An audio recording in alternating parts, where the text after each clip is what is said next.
I'm ready to send this to, almost ready to send this to Mudbox to be painted. Because I increased the subdivisions, I am going to want to reset the UVs. Okay, so the demonstration I gave in the maybe 2 videos ago about adding UVs to your object, you might want to hold off on that until this part of the process when you're about to paint the object. So it's not necessary to set the UVs for, or at least to lay the UVs out in a really meaningful way until you're about ready to texture, create a paint texture. So in order to do this, this is what the UVs look like right now for this object, which is that it has none. So I want to go ahead and maybe automatically set these UVs.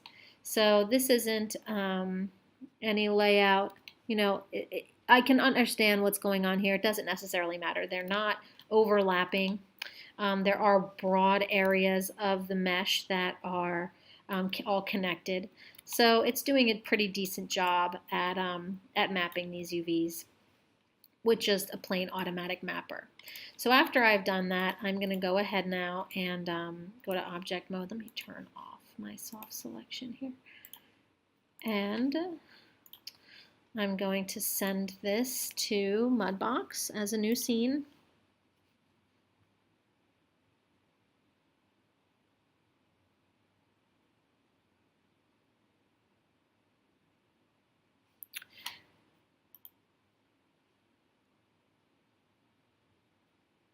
Okay, so here's my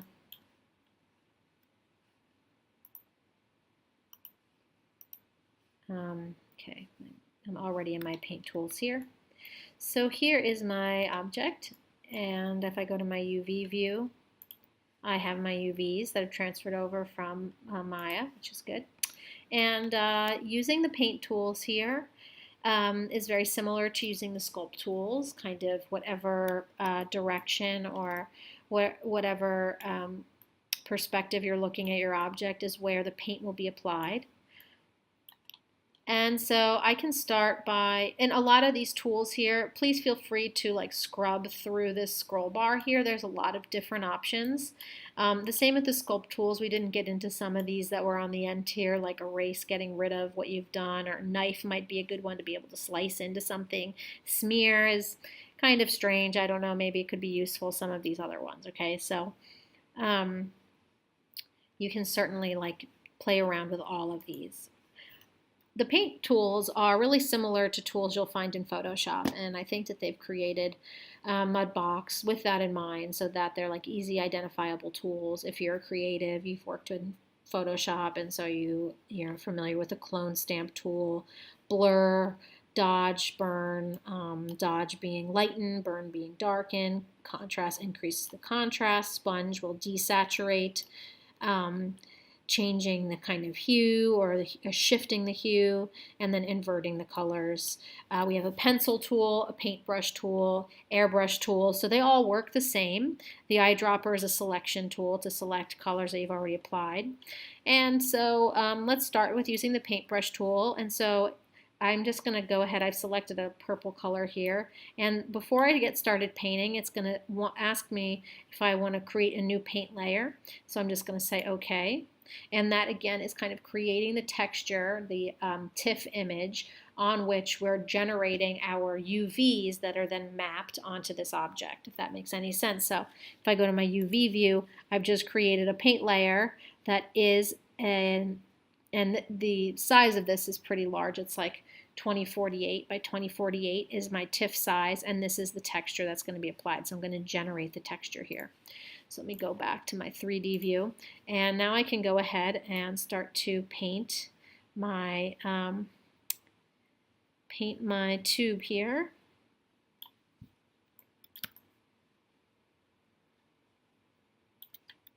Head in, connect this, and maybe I'm going to change my brush size to make this. If I have a Wacom tablet, this kind of makes this a lot easier because a mouse isn't necessarily a really super precise tool to be able to like create really sharp lines. Actually, if I want, I can use a stencil and like rotate the stencil maybe, or rotate my object.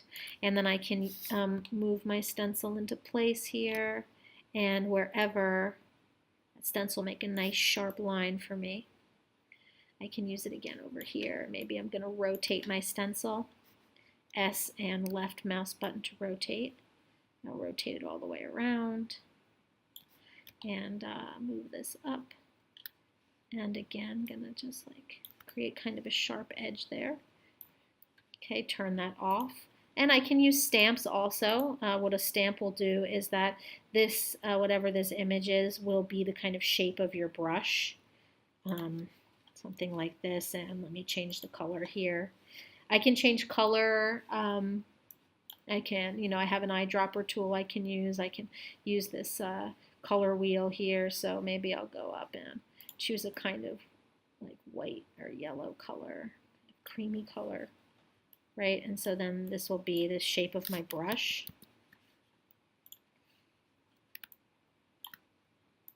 Choose like an orange. And increase my brush tool here by pressing B. If I hit, I can change the size of my brush by inserting a value. I can also use my, I should be able to use my scroll wheel, change the size, but it's not allowing me to right now. But I can also hit B, and I hit B, I get this line that comes in, and I'm able to change the radius of my brush. And so if I just click it once, and I am using a color here. Okay, there we go. Right, so maybe I'll add some like paint splatters to my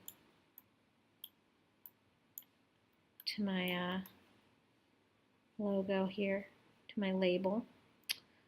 Maybe I'm going to go in and I'm going to paint this white, so I'm going to go back, and instead of using a stamp, I'll use a stencil.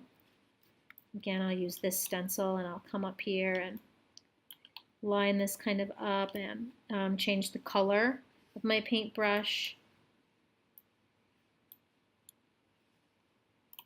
to a white color. And maybe change the size of my brush to be a little bit bigger. Oh, let me turn off my stamp.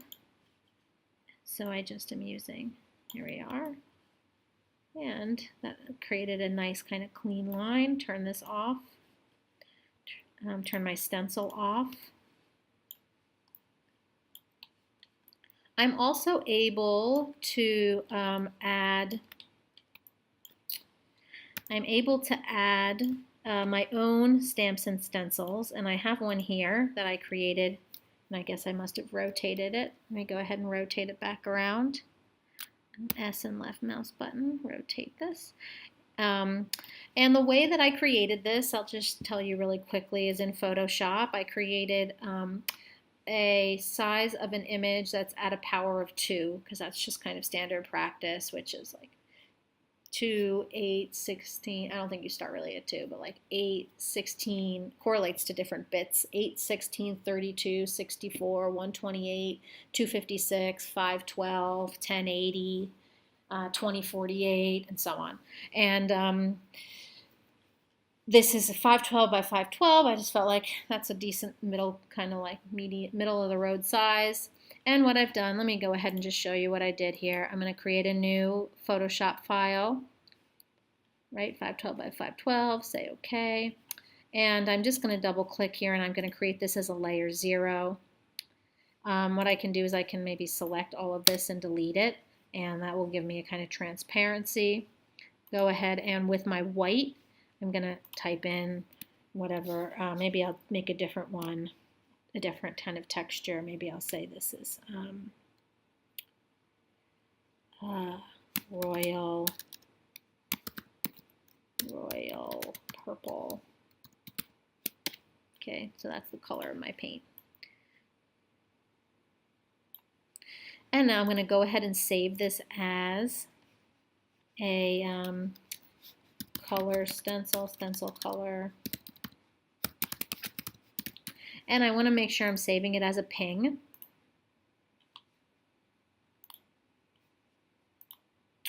And go back to Mudbox and then just click here and say add stencil. And maybe I will add my, where is it? Color stencil all the way up here, hit OK. And so now I have these two stencils I can work with, the first one I created and the second one. And so I'm going to go ahead and kind of line this up here where I want it to be projected, maybe across the top, like across.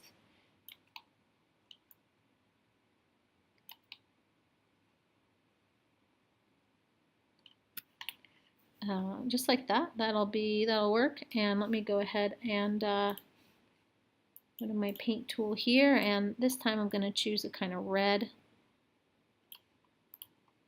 And then I'm going to paint this on here. What I could even do then is like, actually, let me go ahead and scale this up just right where it is. So S and right mouse button, scale this a bit. And then choose maybe a different color. Maybe like a darker color here. And paint that again. So I have a little bit of a kind of shadowing to it or something. And then let me maybe scale this down. And let me change my color here to, I think white sounds good. Okay. Turn off my stencil. And okay, now I've painted my object. Maybe I want to paint my cap. And I kind of do like using this stencil tool here. And I guess whatever was the last manipulation to the stencil tool, it will happen to whatever stencil you choose. Let me go ahead and press S and rotate the stencil around this way. And I'm going to line this kind of up here. I do want to kind of toggle it if I can. And let me move my stencil. That might make it easier than moving my object. So S and middle mouse button. And I'm going to just make this cap black.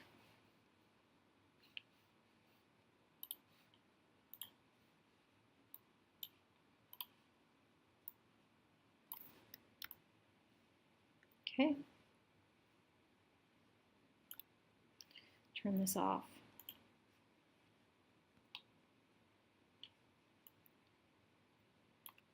And I want to, the thing that I could do, which would make it a little bit easier here, is to actually create like a new paint layer. And I should have maybe done this with the text. It might be a good idea to go up here and hit new paint layer. And that way, you know, I'm able to kind of edit these different layers of the paint, especially here. So like if I go back and I don't really like the way some of this looks, like let me go back to my, let me use my eyedropper tool to pick up this color. And let me go back and in my first paint layer and kind of get rid of some of this. I don't really like the way any of this looks. I want to kind of redo it. I do like those paint splotches though. I think that's kind of like a weird thing. Let me make sure that my back is looking okay.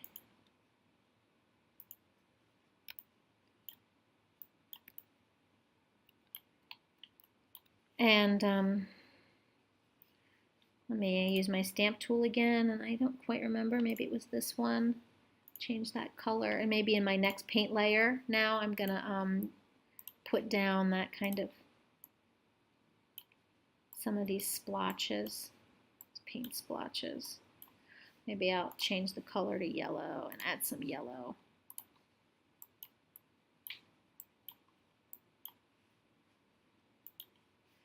Okay, and so now I can kind of change the level, the opacity of this with the scroll bar. So I can kind of work in different layers on my texture. So let me go ahead and create a new paint layer here. And then with this one, I'll go in and one more time, just like project my two labels.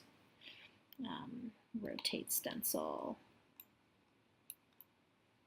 Rotate it this way. And scale it up. Maybe rotate it a little bit more like that. Well, I think maybe I'll leave it like straight.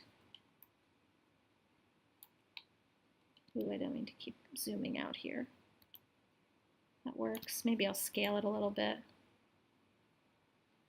Or scale my stencil S. And move it a little bit this way.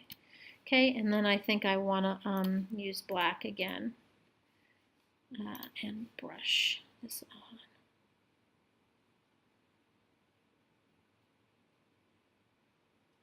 Oh, so that's kind of interesting. It took the value of what I'm seeing here, right? So a kind of gray rather than black because of the specularity of this, this material. Let me go ahead now and paint it actually in a black color. Oh, I think I still have my stamp on. Let me turn that off. Make my brush size smaller. That's better. And then let me go in one last time, choose my stencil. Royal purple. Scale this guy down.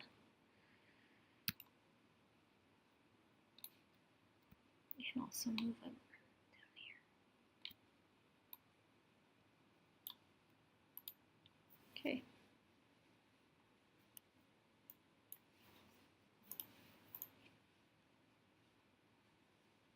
Turn this off. So now I have maybe the last thing I want to do actually. I'm going to create one more paint layer. And I want to use again this like straight sharp line, maybe just to make it look like a label on a tube. Go ahead.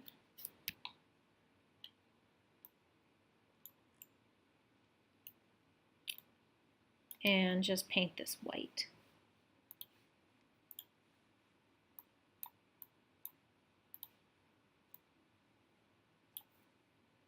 Okay, so there's my final tube of paint. The only thing that I don't like is that somehow this is like bleeding through. What I might do is go into this paint layer and erase, use the erase tool to erase that layers. I'm going to kind of try to avoid the top. Go in and erase this. I don't want to erase what's on the top, which kind of did that, you see. So I'm going to be really particular.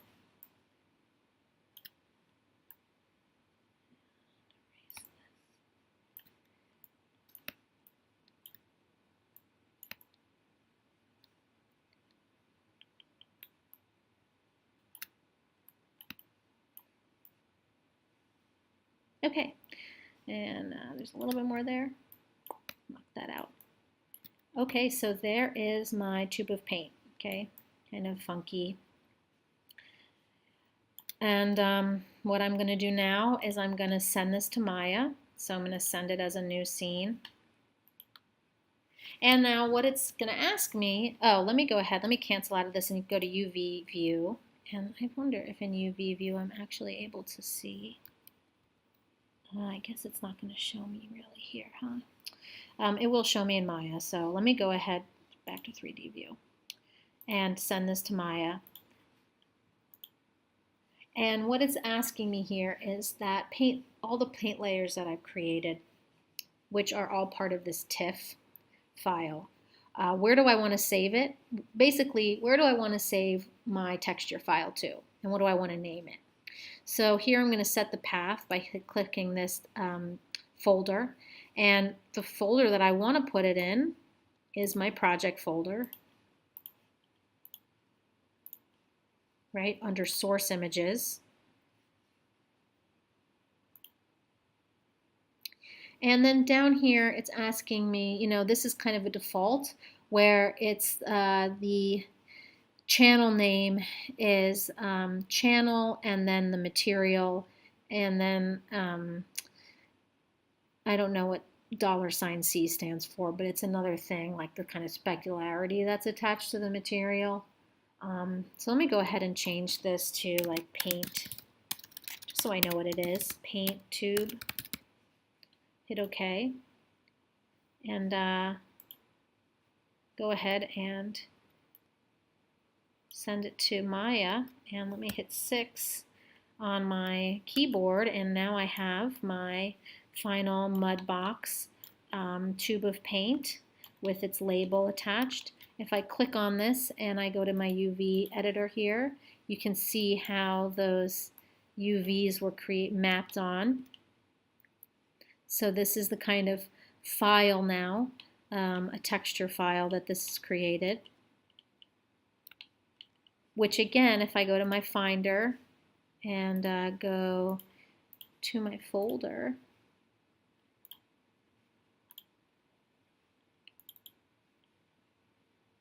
oh, I guess it didn't save it with that naming convention I asked it to. That's okay. So it did save it as channel Lambert 2 diffuse. So this is kind of specularity. It's a Lambert 2, and then with the channel, I don't know. So anyway, this is my file. I can even go into Photoshop if I want with any of my texture files and manipulate the way they look in Photoshop.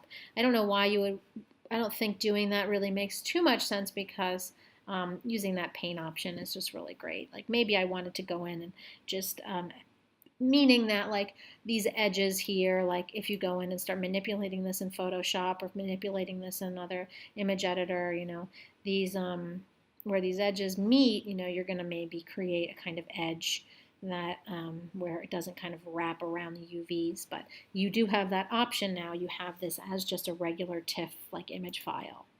Okay, and go back to Maya quickly. And also I can see, you know, I'm still able to, now that this is a Lambert, you know, I can still change things like the specularity of this. I can like turn it way down if I don't want it to reflect anything. So the texture file is actually just attached here to the color channel and the color node, and I can go kind of dive down into it and see, and here it is in my source image folder.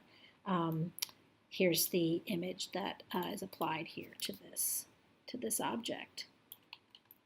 So then once this is done, what I'd like you to do is for project 3 is just to compress your whole project folder for me, so I have that texture file, and upload that, the whole project folder with your final Maya file.